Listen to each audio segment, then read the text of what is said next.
Anggota Polsek Menteng viral karena meminta THR lebaran ke sebuah hotel di Jakarta Pusat. Surat dengan kop surat Polsek Metro Menteng tersebut beredar luas di media sosial berisi permintaan THR. Aibda Anwar yang merupakan anggota Babin Kamtibmas sudah diperiksa Propam Polsek Metro Menteng. Kapolsek Metro Menteng Kompol Reza Rahandi mengatakan hasil pemeriksaan, dia terbukti membuat surat permintaan THR dengan kop palsu dan diberi sanksi penempatan khusus, patsus, atau ditahan dan dinonaktifkan. Terhadap Aibda Anwar, telah dilakukan patsus 20 hari dalam rangka pemeriksaan pelanggaran kode etik, selanjutnya dinonaktifkan dengan menunjuk personil pengganti sebagai Babin Kamtibmas Kel. Pegangsaan, kata Reza kepada wartawan, Senin, 24 Maret 2025. Dalam surat tersebut, terdapat 3 nama anggota polisi yang lain. Namun, hanya Aibda Anwar yang bersalah karena yang lain tidak mengetahui namanya dicatut.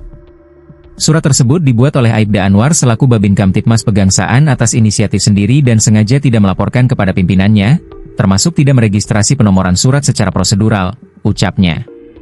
Sebelumnya, sebuah foto surat dengan Kapolres Metro Menteng, Jakarta Pusat viral di media sosial yang diduga meminta tunjangan hari raya, THR, ke sebuah hotel di wilayah Menteng, Jakarta Pusat.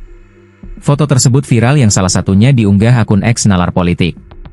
Di sana, tertulis memohon partisipasi lebaran untuk para anggota Babin Kamtibmas Kelurahan Pegangsaan Polsek Metro Menteng.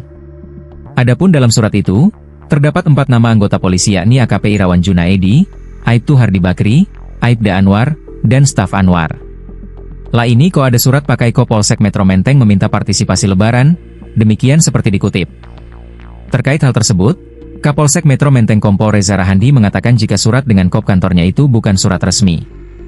Surat tersebut tidak teregistrasi di Polsek Menteng dan dibuat tanpa diketahui dan diverifikasi Kanit Binmas selaku atasannya, kata Reza dalam keterangannya, Senin, 24 Maret 2025. Reza mengatakan Propam Polres Metro Jakarta Pusat pun telah memeriksa keempat anggota yang tercantum namanya meminta THR kepada pengusaha. Saat ini Propam Polres Jakpus telah melakukan pemeriksaan intensif terhadap nama YG ada dalam surat tersebut termasuk pembuat surat yaitu Babin Kamtibmas Pegangsaan sampai dengan Kanit Binmas Polsek Menteng hingga pihak penerima surat, tuturnya. Hasilnya, ternyata surat tersebut dibuat oleh salah satu anggota bernama Aibda Anwar.